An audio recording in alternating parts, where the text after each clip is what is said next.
শুভ সকাল বন্ধুরা, তোমরা সবাই কেমন আছো? আজকে সকাল সকাল আমি লেবু জল নিয়ে বসে পড়েছি।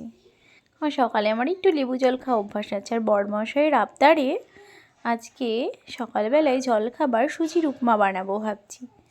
তাই আমি সবজিগুলো টুকরো টুকরো করে কেটে নিয়েছি আর কড়াইয়ে সুজিটা রোস্ট করতে বসিয়ে দিয়েছি। গাজর, পেঁয়াজ কলি, ক্যাপসিকাম কুচি, আলুগুলো টুকরো করে জলে ধুয়ে রেখে দিয়েছি। আর এদিকে সুজিটা আমার রোস্ট হয়ে যাচ্ছে। কর্তামশাই গেছে বাগানে গাছে জল দিতে। ও আসার আগেই ভাবছি সুজির উপমাটা আমি বানিয়ে ফেলবো। দেখি আমি কতটা ও আসার আগে করে ফেলতে পারি।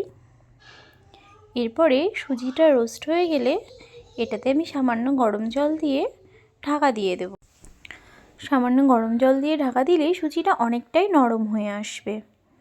সুজিটা নরম হলে ওই বাটিটায় সামান্য লবণ, আর যারা মিষ্টি খেতে পছন্দ করেন সামান্য একটু চিনি অ্যাড করে মিশ্রণটা একটু মিশিয়ে নেবেন।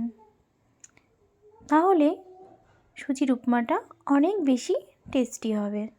দেখুন, এখানে আমি গরম জল দিয়ে সামান্য সুজিটাকে ভিজিয়ে নিয়েছি। একটু ভিজিয়ে নিলে সুজিটা অনেকটাই উপমাটা ভালো হবে, নরম হবে। আর এদিকে কড়াইয়ে 2 চামচ সাদা তেল গরম করতে দিয়েছি। কেটে রাখা সবজিগুলো আমি তেলে দিয়ে দিলাম।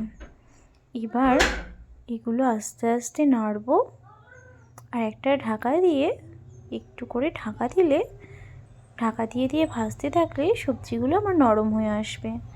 এখানে আমি সামান্য লবণ অ্যাড করব।